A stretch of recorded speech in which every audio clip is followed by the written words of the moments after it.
Bonjour, mon nom est Rémi et j'aimerais vous parler aujourd'hui dans le cadre de ce Car Talk du blockchain, une technologie dont on entend aujourd'hui beaucoup parler. Et pour la vulgariser, j'aimerais commencer par vous parler du Bitcoin. Bitcoin, cette monnaie numérique qui n'a pas d'équivalence papier comme toute autre monnaie, mais qui a son cours de change, comme le dollar, comme le franc suisse, comme l'euro, une monnaie avec laquelle vous pouvez faire des virements en ligne, comme sur le e-banking, et une monnaie même que vous pouvez avoir dans vos comptes d'entreprise, puisqu'on peut tenir des comptes en comptabilité en Bitcoin. Alors, si on parle d'abord d'une transaction traditionnelle, vous faites appel à un tiers de confiance, et ce tiers de confiance s'appelle la banque, et vous opérez une demande de transfert d'argent et la banque garde l'historique de cette transaction avec le destinataire, avec la date valeur et garde finalement l'historique de cette transaction pour vous. C'est votre tiers de confiance, c'est la banque.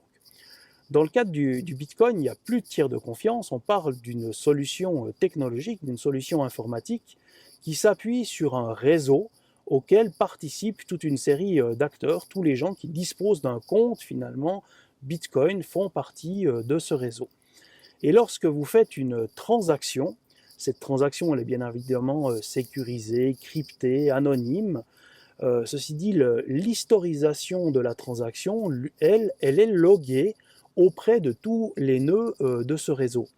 Et c'est le fait qu'elle soit ainsi distribuée, encore une fois de manière totalement confidentielle et anonyme et sécurisée, c'est le fait qu'elle soit distribuée qui rend cette transaction intègre et qui la rend finalement non répudiable.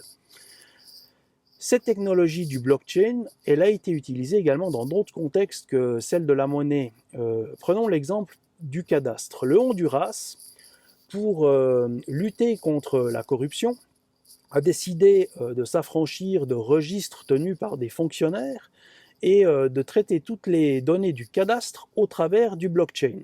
Ainsi, si vous décidez de vendre une parcelle de terrain, ça n'est plus enregistré dans un registre manuel, mais la transaction, elle est transcrite sur la technologie du blockchain, ce qui la rend finalement totalement intègre de par le fait à nouveau de sa distribution et ce qui garantit finalement à chacun son acte de propriété sans avoir à passer par un tiers de confiance, que soit l'État ou que soit même un notaire.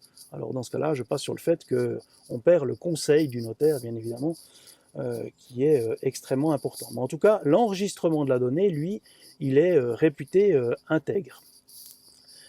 Si on parle maintenant des ressources humaines, on commence à voir un certain nombre d'universités qui déversent les certificats de fin d'études sur des technologies du type blockchain. Ça permet de lutter contre la falsification de ces certificats et le fait d'avoir un tel certificat, un tel diplôme qui est déversé dans cette technologie, encore une fois crypté, encore une fois distribué au travers de tous les nœuds du réseau, ça rend ce certificat totalement intègre et fiable et évite la falsification. On peut imaginer que les choses vont évoluer vers potentiellement de la certification de compétences ou même potentiellement l'e-réputation qui pourrait être déversée sur ce blockchain. En tout cas, beaucoup d'influence, notamment sur le recrutement ou sur les ressources humaines, qui sont des changements potentiels attendus dans l'avenir.